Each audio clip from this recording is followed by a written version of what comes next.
Hey everybody, this is Tao at the Forge, and today what I want to talk about is something that a YouTuber out there has been talking about. Now, that YouTuber is Desolator Magic, and some people really like him, some people really hate him. I'm kind of just okay either way. Sometimes he has some interesting things to say, sometimes really good, sometimes it's just total BS. You just got to take it for what it is, but it's entertaining, I guess. And, I usually don't mind listening to quite a bit of different Magic the Gathering content. So, what he said last week was in response to Jace the Mind Sculptor and Bloodbraid Elf being unbanned, is that they should never have been unbanned. He is not going to be unbanned, okay? Never. Right up there with Bloodbraid Elf. That'll get unbanned when Hell freezes over, okay? Cascade was broken. But he said instead, Mental Misstep should have been unbanned. And he even said the Counterspell should be unbanned too. So specifically, I think a lot of people attacked him on Mental Misstep. Counterspell, I think you could say that should not be unbanned either. But he then went on to make a whole bunch of videos like countering people's counters on Mental Misstep. And these are my thoughts on it. Right now, I think my opinion is, well, I don't think, I know my opinion is that Mental Misstep should not be unbanned. All right. Now, he goes through a whole bunch of things. I'm going to talk about my reasons why, and then I'm going to talk about some of Desolator Magic's points and say like why I don't think that they're appropriate or applicable. All right. So the first thing is that if we take a look at this card, all right, let's take a look at what it does. For 1 blue, Phyrexian mana, so you can pay either a blue or 2 life, you can counter target spell with converted mana cost 1. Right, so the spell that you're countering has to have CMC 1. Right now, you say like, okay, well, so what? Like, what does that counter? Well, it actually counters quite a few different things. All right, but one of the things is that what this does, because you can pay Phyrexian mana for it, is that you don't have to be playing blue to have a counter spell, and a lot of the 1-cost spells are really, really good. And you might be saying like, oh well, like if you kind of broke their glass cannon. Well, no. But what you can do, what this does is it opens up counter spells to colors that shouldn't have them, right? That's the big problem, right? So if you open up counter spells to colors that shouldn't have them, then you basically are forcing everyone to run this in order to counter other people's mental missteps, which means that every deck is going to have to run a 4 of Mental Misstep, at least in their sideboard, in order to account for this, right? And so then basically every deck has to have it, and it's just going to get really broken and ridiculous. Okay, especially because you don't even, like, you can just go shields down and not even have any mana up and still be able to cast this because of the Phyrexian cost. Now, if it said counter target spell with converted mana cost 1 if you control an island, right, and you could still pay the Phyrexian mana, then I would say, okay, maybe this is all right to kind of protect blue and might be able to bring blue decks, to the fore, right? But as it is that you could be playing a mono black deck and you get a counter spell, right? That's actually kind of breaking the game, right? And the reason why is, and this is for newer players that might not get this, is that every color has its strengths and its weaknesses. There's some things that some colors can do and some things that colors cannot do. All right. So for instance, like black doesn't really have any enchantment destruction. Okay, it doesn't really have any of that at all. The color with the most enchantment and artifact destruction is green, right? So if your opponent's playing artifacts and you're playing green, you might have a lot of answers. Bounce spells are almost exclusively blue, right? And things like that. Board wipes are almost always white, right? Except for, there's black as well. There's damnation. But like every color has access to these. So if you give a Phyrexian mana cost option, basically you're allowing everybody to have access to this, which kind of unbalances the color wheel. And I can see this actually creating a huge number of issues, right? So now in the video, what Desolator Magic says is that there's a number of things like that make it so that like why this should be unbanned. And the first one is that it doesn't stop anything important. Well, actually, it stops a lot of stuff that's important. All right. And it stops things like Path to Exile. It stops Fatal Push, Expedition Map, Lantern of Insight, Lightning Bolt, Goblin Guide, like a million other things that I can't think of just off the top of my head, right? But it stops a lot of stuff. Um, like these things are kind of like they're kind of essential. It stops Curse Catcher. It stops Aether Vial, right? Like things like that. So, anyways, then like those things are actually important. Now, then what he says is like okay, well then if that would wreck your deck, then your deck is a glass cannon and you deserve to get wrecked anyways. Okay, well that's not the point, right? The point isn't that it would wreck my deck, right? Is that what it allows is other people who are playing these broken combos to protect your deck. Okay, my win condition isn't Path to Exile or Fatal Push or Lightning Bolt or things like that. That's not the win condition.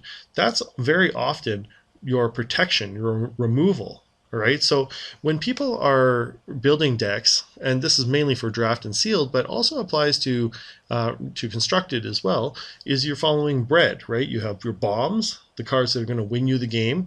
The R is removal, right? Which is ways of getting rid of your opponent's bombs, right? And a lot of the best removal is one mana cost, right? So you have things like Vapor Snag, right? You have things like Fatal Push, Path to Exile, Lightning Bolt. Like almost every color has a way of getting rid of your opponent's threats for one mana, right? So if you can just use pay 2 life and erase that removal, it's not even it returns it to hand like a Remand does.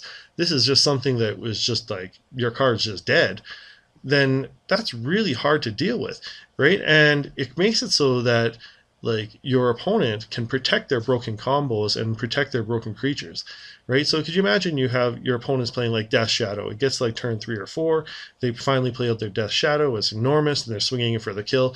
You know, they're tapped out. You're like, okay, sweet, right? You Path to Exile it, right? And then the counter of the Mental Misstep. It's like not even in their colors, right? Like, well, okay, I guess I'm just dead then, right? Which means that now you also have to play Mental Misstep because it's the only way to protect yourself from it, because you're playing white, probably, if you're playing Path to Exile. So now you have to either, well, you don't splash blue because you're going to wreck your deck. It means that you have to play Mental Misstep as well to counter their Mental Misstep, right? So it's kind of ridiculous, right? And you can think of a lot of other things. Like imagine your opponent plays a turn 1 Glistener Elf. Now the typical response to this is if you just hold up your removal, wait till they pump their creature and then remove that creature, then they basically lost the game. Okay, that's how you beat Infect.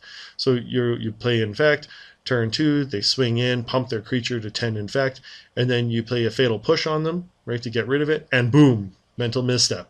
You're playing against a mono green deck, right? So how can you beat that, right? The only thing that you can do is to have your own Mental Misstep, right? So like it doesn't mean that your deck is a glass cannon. It just makes it so the really overpowered decks will become even more overpowered because they have access to this other ability and they don't have to pay any cost. They don't have to splash blue for it. They can just pay life, right? So that's the problem.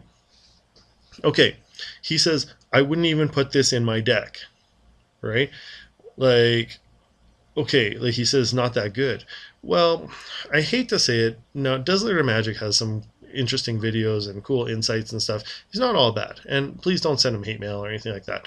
But you know, he does not really compete competitively, right? Now, every time you watch any of his deck techs, like he's always saying like he's wrecking everybody on X Mage and he's wrecking like all the computer opponents and stuff like that. And I'm like, okay, those aren't really the competitive decks and competitive opponents that you're going to be playing against. The computer on X Mage is probably not making the best decisions, right? And like the most I don't want to say talented, but the most skilled players probably aren't playing on X Mage. Like there might be some, but the competition level on MTGO, even though it may not be as good, like of a platform, is pretty high, right? So I mean, just because you wouldn't put it in your deck doesn't mean that it's not broken or not going to wreck the format, right? That kind of brings me to the second thing or another thing is that He says that modern it would help to fix modern. Now, I mentioned this in a previous video before, right? Is that modern doesn't need to be fixed. All right. Now, if you're looking for good deck construction and stuff like that, like people building unique homebrews and stuff like that, you're probably not going to look in modern for that. What you should do is look at like sealed or some other like draft or cube or something like that. Right. Modern is right now kind of like it's basically a format of archetypes. But if you look at modern's format, like if you let's go to MTG Goldfish for a second, right? I did the math on this a little bit earlier. If you look at modern and you go to 75% of the meta, all right. Now, at the time of Splinter Twin, Splinter Twin and I forget what the other deck was that was countering it were basically 70% of the meta. Like it was ridiculous. But if you look right now in modern, 75% brings us all the way down to ad nauseum, right? So 75% of the time, you are going to play one of these 21 decks. Right, 21 decks make up 75% of the meta, and that means like there's probably like 50 decks that make up the 100% like that you see, right? The biggest ones, of course, are going to be what Tron, Five Color Humans, Burn, Grixis Death Shadow, Affinity, Eldrazi Tron. Okay, so you have like quite a few different decks. None of them are more than like the biggest one's 8% of the meta, right? I'd say that's actually pretty healthy, right? He also makes note that, like, yeah, it'll destroy Lantern Control. Great. Let's take a look where Lantern Control is, right? It is here 1.55% of the meta. So when you play 200 games, you're going to play Lantern Control 3 times. Like, okay, Lantern Control is pretty oppressive, but it's not like it's like the most like winning deck ever. Okay, if you play, there's lots of ways that people can play through Lantern Control. Like if you draw Blood Moon on them, it's really difficult. If you play Kataki War's Wage or Hercule's Recall or a lot of other things like that, it's easy. It's kind of easy to get past Lantern Control, right? Yes, if they get the lock on you, it's pretty miserable. But really, are you going to like maybe warp a whole format just to get rid of Lantern Control? Right, like it's barely even anything in the format. Like really it's like 1.55%, right, which is almost nothing, right? So I don't think you need to fix modern. I think modern is actually really healthy right now. Like there's so many different decks and there's so many different ways to win. None of them are clearly dominant on the other. The prices are pretty high, but that's modern, I guess. Like if you want, you could go lower, probably to like a budget 8 rack or something like that. But I mean, I don't think that this would decrease the prices of anything in modern either. I think that what it would do is it would make it so all of these things would have to play Mental Misstep.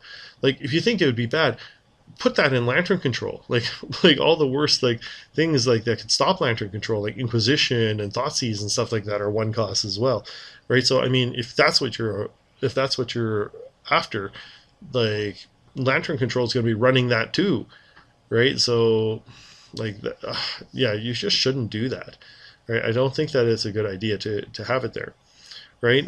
So I don't think that it needs to be fixed.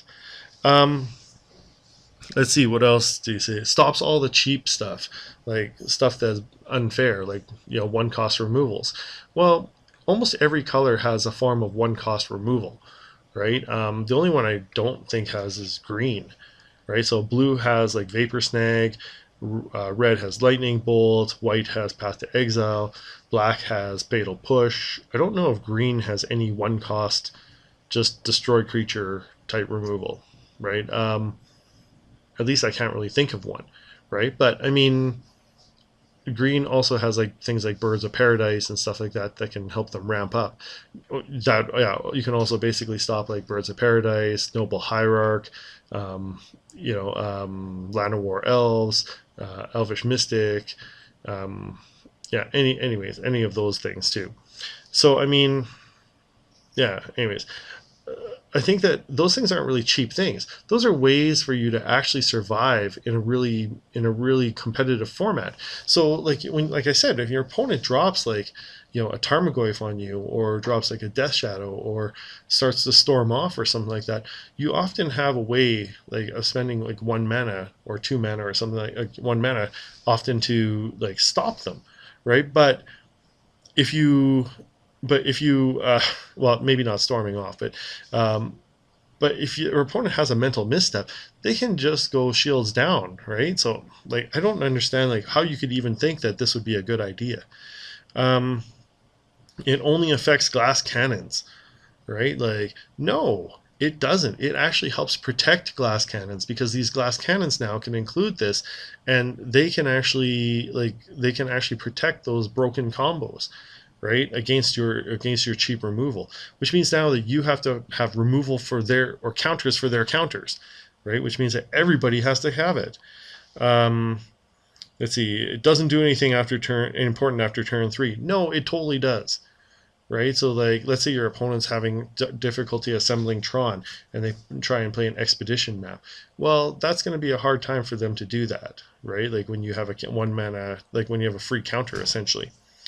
um yeah, I just don't like it. Like, it doesn't do nothing. Like, getting it later in the game could still be really important. So yeah, anyways. And here's the one thing: it would the probably the worst claim is that this would slow down Modern somehow, right? That like by putting in the mental misstep, and he said also counterspell would slow down Modern. No, it wouldn't, because especially with mental misstep, any color can play it. So it's not that you would slow it down; you would just like actually make it quicker, because people could stop your 1 cost removal, right? I think that this would totally break Modern. It would make things like really bad, right? And everybody would have to run it just in case, because everyone else would be running it too. So, anyways, I really think this is a bad idea to run Mental Misstep. Now, the second thing he said is Counterspell. Okay, Counterspell is a 2 mana. Yeah, let's just go to it here. So, Counterspell. Oh, I hate this one. Let's go to a different one. Whatever. Okay, 2 mana, counter target spell, right? Here's the problem with having these kind of cards in Modern, is that they're too cheap, right? Now, the blue players out there now are going to hate this. My colors that I love playing are generally blue and black. Okay, I'm a Dimir player generally. That's the type of game I like to play. All right, but consider like my feedback from my Owling Mine matches. Right now, Owling Mine is in that color. Like, imagine if I put like 2 counter spells, 2 boomerangs, two. I forget what that other bounce one is. But like, could you imagine?